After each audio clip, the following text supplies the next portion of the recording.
നമസ്കാരം. നമ്മളിന്ന് സംസാരിക്കാൻ പോകുന്നത് പുരാതന ഭാരതത്തിൽ നിന്നുള്ളൊരു വിദ്യയെക്കുറിച്ചാണ്. നമ്മുടെ വീടുകളെയും കെട്ടിടങ്ങളെയും പ്രപഞ്ചവുമായി ഒരു താളത്തിൽ കൊണ്ടുവരാൻ സഹായിക്കുന്ന ഒരു ശാസ്ത്രം. അതെ, വാസ്തുശാസ്ത്രം. എന്താണിത്? നമുക്ക് വിശദമായി തന്നെ നോക്കാം. ഒന്ന് ആലോചിച്ചു നോക്കൂ. ചില സ്ഥലങ്ങളിൽ ചെല്ലുമ്പോൾ നമുക്ക് നല്ല സമാധാനം തോന്നും, അല്ലേ? എന്നാൽ മറ്റു ചിലയിടങ്ങളിൽ ഒരു നെഗറ്റീവ് ഫീലും. എന്തുകൊണ്ടായിരിക്കും നമുക്കിങ്ങനെയൊക്കെ തോന്നുന്നത്? ഇതിനു പിന്നിൽ എന്തെങ്കിലും കാര്യമുണ്ടോ? പണ്ട് പുരാതന ഭാരതത്തിൽ ഈ ചോദ്യങ്ങൾക്കൊരുത്തരമുണ്ടായിരുന്നു. അവർ വിശ്വസിച്ചിരുന്നത് ആ ശരിയായ ഫീലിംഗ് വെറുമൊരു യാദൃശ്ചികതയല്ല, മറിച്ച് നമുക്ക് കൃത്യമായി ഡിസൈൻ ചെയ്തെടുക്കാൻ പറ്റുന്ന ഒന്നാണെന്നാണ്.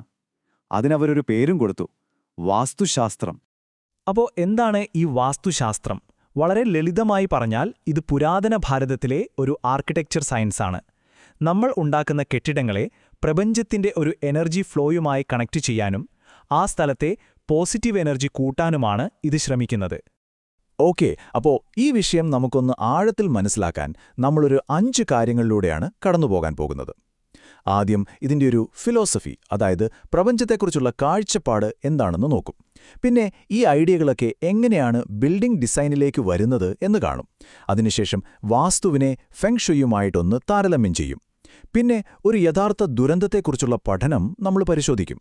അവസാനം ഇന്നത്തെ കാലത്ത് ഇതിനു വല്ല പ്രസക്തിയുമുണ്ടോ എന്നൊരു ചോദ്യവും. വാസ്തുവിനെ ശരിയും മനസ്സിലാക്കണമെങ്കിൽ അതിന്റെ പ്രപഞ്ചത്തെക്കുറിച്ചുള്ള കാഴ്ചപ്പാട് നമ്മൾ ആദ്യം അറിയണം. ഒരു കെട്ടിടം ഡിസൈൻ ചെയ്യുന്നതിന് പിന്നിലുള്ള ആ തത്വചിന്ത എന്താണെന്ന് നമുക്ക് നോക്കാം. വാസ്തുശാസ്ത്രത്തിന്റെ ഏറ്റവും അടിസ്ഥാനം ബ്രഹ്മം എന്നൊരു ആശയമാണ്. അതായത് ഈ പ്രപഞ്ചത്തിലെ എല്ലാത്തിനെയും പരസ്പരം ബന്ധിപ്പിക്കുന്ന ഒരു നിയമം, അല്ലെങ്കിൽ ഒരു കോസ്മിക് ഓർഡർ. വാസ്തു പറയുന്നത് നമ്മളുണ്ടാക്കുന്ന ഓരോ കെട്ടിടവും അതിലെ ഓരോ ഡിസൈനും ഈ വലിയ പ്രപഞ്ച പദ്ധതിയുടെ ഒരു ഭാഗമാണെന്നാണ്. ഈ പ്രപഞ്ച ഊർജ്ജമുണ്ടല്ലോ, അത് ഒഴുകുന്നത് 5 അടിസ്ഥാന ഘടകങ്ങളിലൂടെയാണ്. പഞ്ചഭൂതങ്ങളെന്ന് നമ്മൾ കേട്ടിട്ടില്ലേ? അതെ, അഗ്നി, വായു, ജലം, ആകാശം, പിന്നെ ഭൂമി.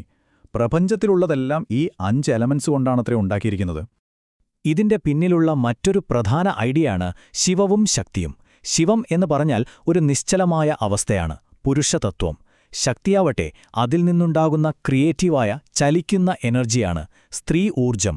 ഈ രണ്ടും ചേരുമ്പോഴാണ് സൃഷ്ടി നടക്കുന്നത്. അപ്പോൾ ഈ വലിയ പ്രപഞ്ച ചിന്തകളൊക്കെ എങ്ങനെയാണ് ഒരു കെട്ടിടം പണിയുമ്പോൾ ഉപയോഗിക്കുന്നത്, അല്ലേ? ഐതിഹ്യങ്ങളിൽ നിന്ന് ഒരു മോഡുലാർ ഗ്രിഡിലേക്ക് എങ്ങനെ എത്തുന്നു എന്ന് നോക്കുന്നത് വളരെ രസകരമാണ്.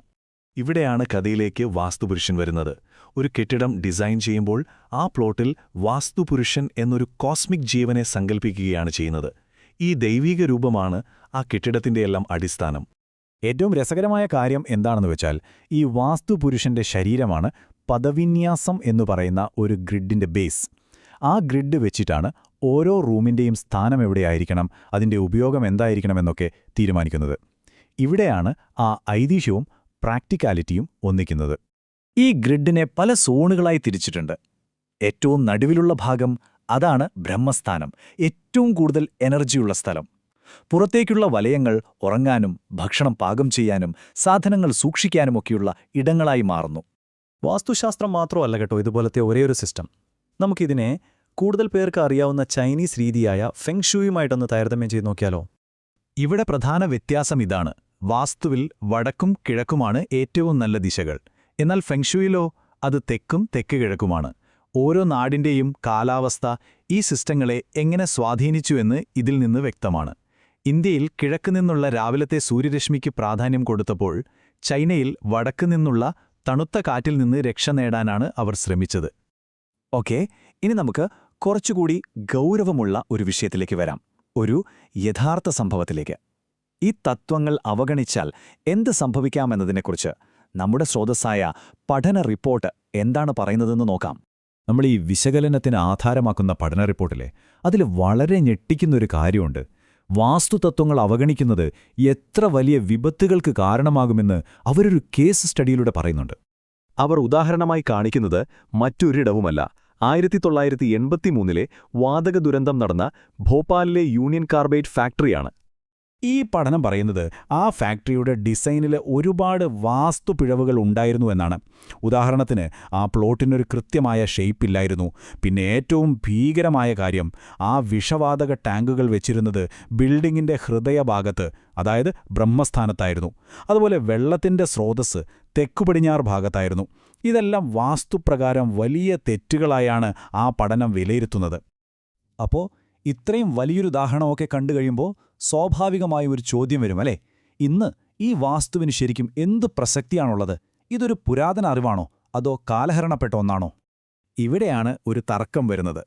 നമ്മുടെ സോഴ്സ് പറയുന്നത് ഇങ്ങനെയാണ്: ഇന്നും ഒരുപാട് പേർക്ക് വാസ്തുവിൽ വലിയ വിശ്വാസമുണ്ടെങ്കിലും ഇത് പണ്ടത്തെ ഒരു ശാസ്ത്രമാണെന്നും ഇന്നത്തെ കാലത്ത് ഇതിന് വലിയ അർത്ഥമൊന്നുമില്ലെന്നും ഒരു പൊതുവായ അഭിപ്രായമുണ്ട്.